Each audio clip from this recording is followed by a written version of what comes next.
Hi, I'd like to welcome everyone to the Logan Rotary Club today, and I'd like to thank our guests for being here, and I'd like to thank Bill Cook for being here. Bill's our speaker today, and he is the current campus director of the Boone Lincoln campus. He's on the of Southern West Virginia Community and Technical College. He's on the board of directors at Southern, and he was also named the 2011 Rotary Club Citizen of the Year in the Madison Rotary. Welcome, Bill. Thank you very much.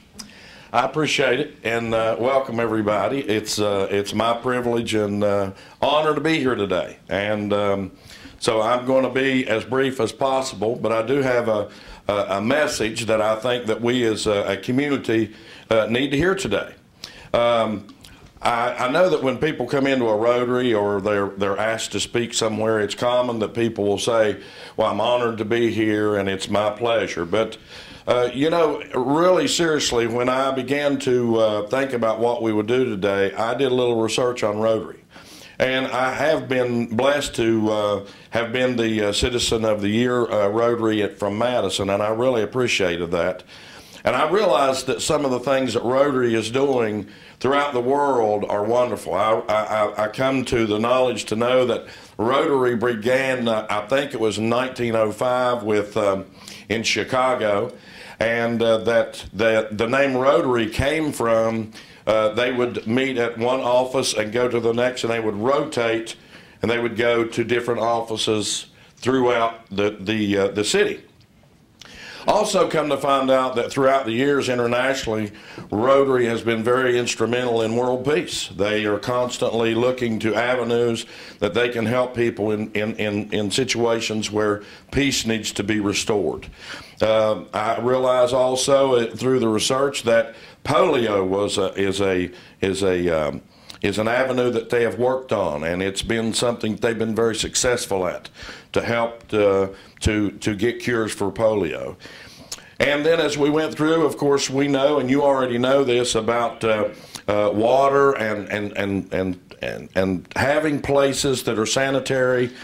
But I was curious about something that Rotary has been a foundation of, and that was basic education for people.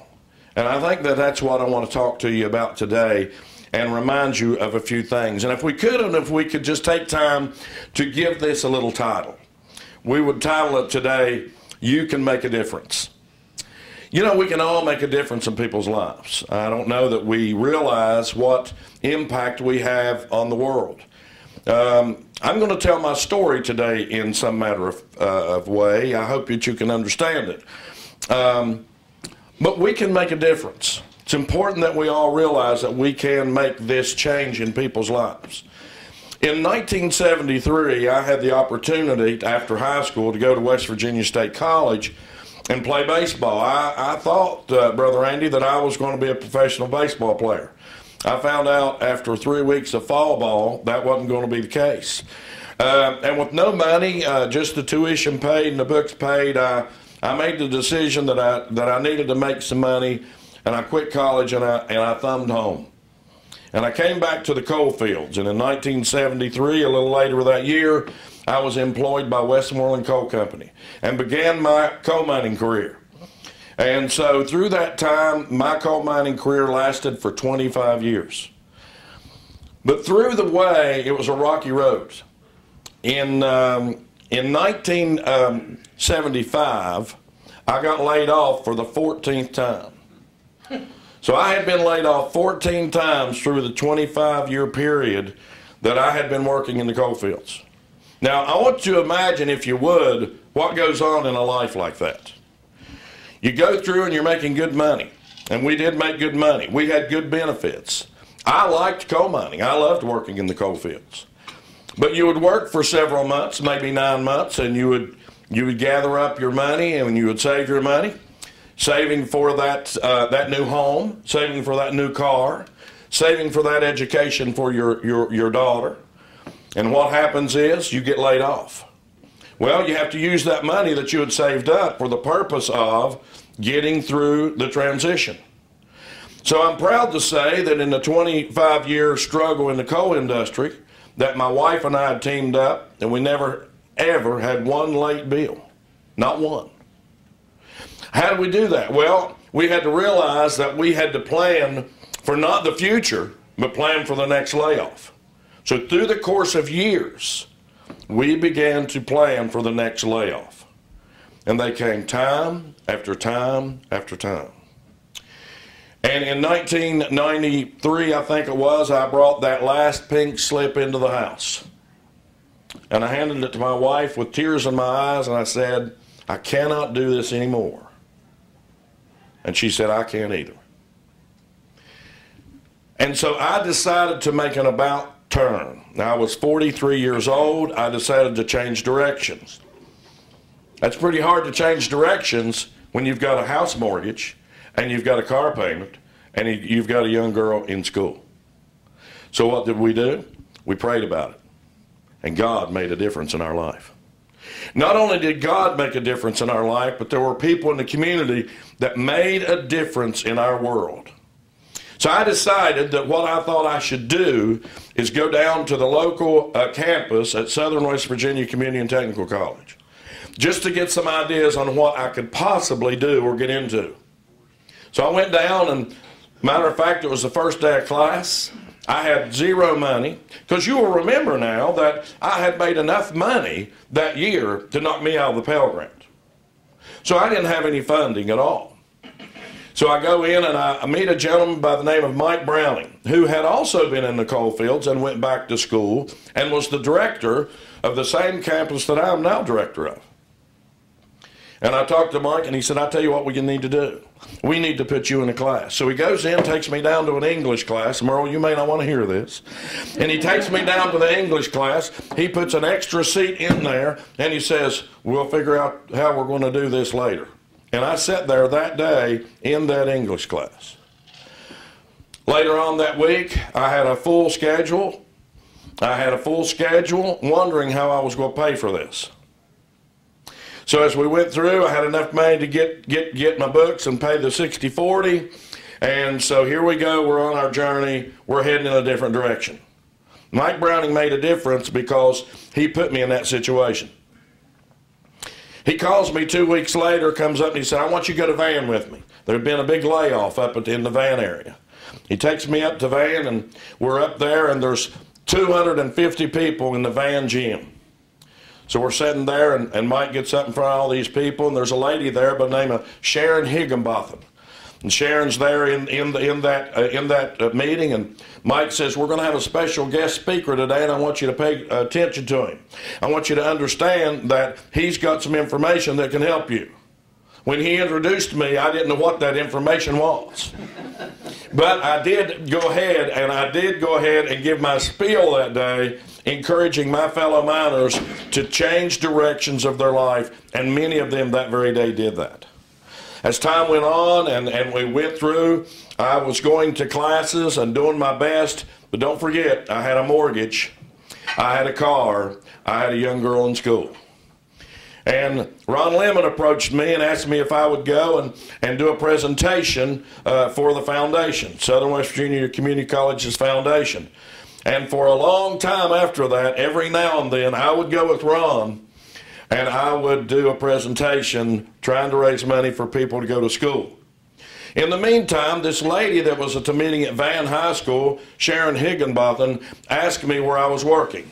I said, I go to school in the mornings and some in the evenings. Now, in the evenings, I lay carpet. And I do carpentry work. And on Saturdays, I help pave driveways. That's what I do for a living. She said, would you like to go to work full-time for me? And I, of course, was appreciative and took the job of being the liaison for the Peabody grant that was handed down by the federal government that they help coal miners go to school. I wasn't under that grant because I didn't work for Peabody. So I was making ends meet just here and there. Sharon Higginbotham made a difference in my life. So time went on. I came to a meeting. I was doing a presentation such as this.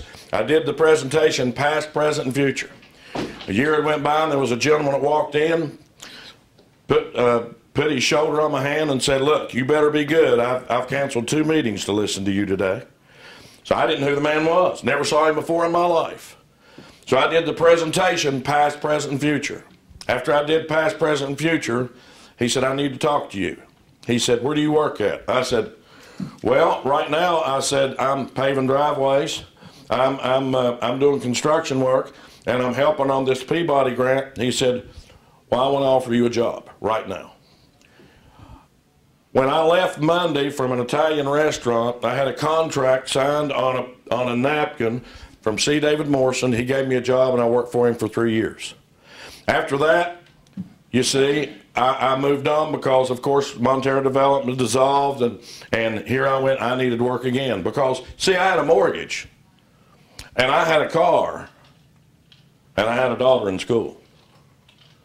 The town of Danville called me the day I got laid off from that job. Matter of fact, that's layoff number 15. And called me and asked me if I wanted a job. 2 other people called me that day and asked me if I wanted a job. I took the job at Danville because it was a mile from the house and I could still go to college. I worked for Danville for 11 years. And then about 7 years ago, I got a call and found out that the community college was posting a job for director of the Boone Lincoln campus. I applied for that job and got it. You see, that the town of Danville made a difference in my life. Southern West Virginia Community and Technical College made a difference in my life. And now here we are again. We have rumblings in the coal fields. The bottom has dropped out of our coal industry. And we realize with economic events such as these, there are going to be things that we can't control. There's going to be families that are going to begin to leave here. We realize that consumer spending is down. We realize that consumer confidence is down. And for businessmen, that's a negative. But you know what? We can make a difference. As a community and a college, we can make a difference. I realize that kids that are coming out of high schools today, they get their Pell money, or their families have money to send them, and they transition from high school right into college. And that is such a good thing. But what about that non-traditional student? What about that student that just got laid off from the coal mines? He made too much money to get Pell, didn't he? But you know what he's got? He's got a mortgage. He's got a car, and he's got kids in school. Now, probably, no doubt, that many of them haven't used their head, and they probably have a boat, and they have a camper, and they have something else. But should we penalize people because they have went out and been prosperous? Well, no, we shouldn't. You know what? We should be there for people. Because in the long run, for the towns of Logan, Madison, Danville, and Hamlin, if we don't help those people, if we don't get on board and be the difference in their life, we are going to be in the same shape that they're in. So what? What's all this mean? I want to make a difference. And I normally don't say anything about myself. I try not to say too much about myself in a positive way. But since that day that I came home with that pink slip, and my wife and I cried in that living room, there's been a lot that's happened in my life. I've been blessed by having this job at Southern West Virginia Community and Technical College. I've been on the Citizens Advisory Committee for the Attorney General's Office. I am on the Board of Directors for Boone County Economics. I'm on the State Board for YCI, which is Youth Commission International for Youth People. I go down to the Coon Center, and I go down there, and I give Bible studies to young men and women that have fallen by the wayside. And I am doing as much as I possibly can in the community. I'm thankful for the awards I've gotten. I've gotten plenty. But I want to tell you something. I want to make a difference. I want to see that non-traditional student get into college. And I want us to see us make a conscientious effort to help those people. Because it is the future of Southern West Virginia. We can't give up, folks. And we're almost willing to wipe our hands and say, well, it's just something we're going to go through. Well, let's go through it victoriously. And if we'll make up our mind to make the difference and be a difference in someone's life, we'll see great things happen in Southern West Virginia, and we'll be surprised at what we can do and who we can help. So Thank you today for having me. I hope that echoes in your mind and your heart that you can make a difference. You know what? You may know someone out there, and you may get with a couple of buddies of yours and say, you know what? Why don't we sponsor this gentleman? Why don't we send him to Williamson and get him the abilities to weld? And why don't we send him to Boone campus and that he can get a business degree? Or why don't we send him to Logan and let this gentleman be a nurse or this lady be a nurse? It's gratifying and it's great because the skills that they have out in mining don't always transfer. In closing, I want to tell you what. They used to call us displaced workers. I was a displaced worker. That's what I was called. And we're going to have a lot more displaced workers coming our way. Let's be part of the plan. Let's be part of their future. And let's make a difference in their lives. Okay? Thank you very much. Appreciate it.